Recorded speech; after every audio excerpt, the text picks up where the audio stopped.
starting any etching project, what you want to do is clean off your glass. And I am going to use 91% isopropyl alcohol and a tissue to do just that. So I clean off all the surfaces that I will be etching. So I'm not worried right now for the inside of the glass, because I will wash my project when I am completely done with etching. But you just want to make sure that any of the marks or any of the adhesive that you see is not on the outside of your project. And so now I'm going to let that alcohol dry for a second and then move on to making my vinyl pieces and applying them to the glass. This project is great for using up your leftover vinyl pieces. And so what I'm doing is I'm going to use a paper punch, and I like turning it upside down so I can see where I am positioned. And I am just going to punch out some circles. Now the pieces that I want to keep are not the circles themselves, but actually this vinyl here for using as my protection, I guess I'll say, so that this will go onto the glass and then I will be etching the circle out. So I'm going to continue on punching out the vinyl, and then we will move on to etching our glass. Once you have a good amount punched out, you're going to start applying it to the glass. Now these little dots that you have punched out, you can save these for another project. You also note here that I have left room around each punch so that when I go to put my etching cream on, that there is room so that I'm not etching the glass where I don't want it to go. Also noted that when I went to punch these, I found that punching it like so, with the white side down and the vinyl side up, gave me a clean cut. Doing it the other way, where I would have the vinyl down, it gave me a ragged little edge to my punch. So just a suggestion in case you're having issues with your punch. I'm almost done covering the glass with the vinyl, but to show you, I'm just using these as stickers. So I just peel them off. I'm not using any transfer tape. So I just peel them off, figure out where I want to place it, and stick it down. Now I want to make sure that the circle itself is flat, and the rest of the vinyl, if it wrinkles like that, I don't care, because it's not part of what's being etched.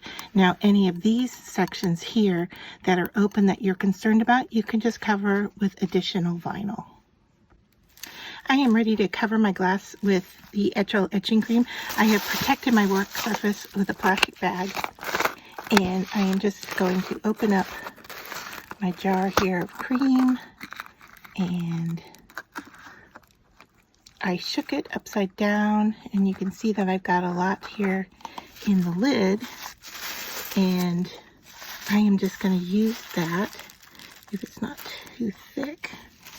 All right, and then I'm just going to cover up each of the little circles with the etching cream and let it set then for 15 minutes, and that's all it takes. This is reusable, so once I am done with the 15 minutes, I can then go back and scrape off the excess and put it back into my jar to use next time. All right, so here it is after it has been etched and cleaned. I did lose some of my video, so I just want to go over my process here. Is that after about 7 minutes, I go back through and kind of move the cream around. And that way, if there's anything that didn't get covered, I've covered it. And then I set my timer for another 7 minutes. So about 15 minutes and it's ready to clean off.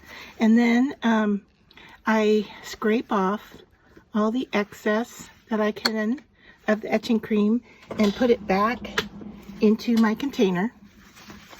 And then I will start peeling off the vinyl, and then I go over it with the baby wipe, and I'll go over it again with the rubbing alcohol. And that's what I'm doing here, is I'm seeing some white spots.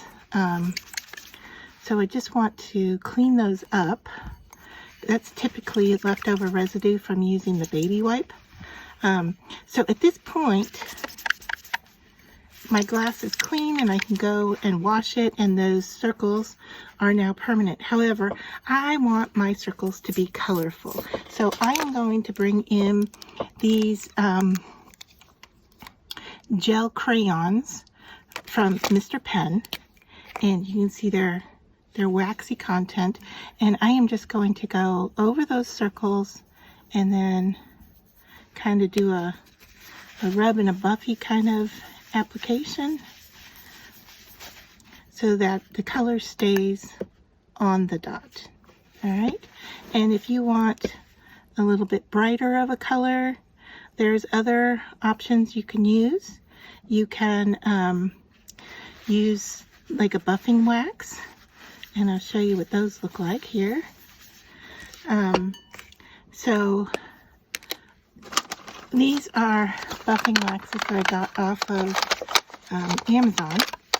And just to show you, looking for a Q-tip so I could put it on with the Q-tip, but I don't have one. So I'm just going to grab some here with my finger and show you once you apply it. It's kind of the same application. Yellow is a little hard to see, isn't it, against a yellow background, but here I'll put the white behind it. And there you can see that I've got a yellow polka dot. So either method, any kind of wax will work for your dots.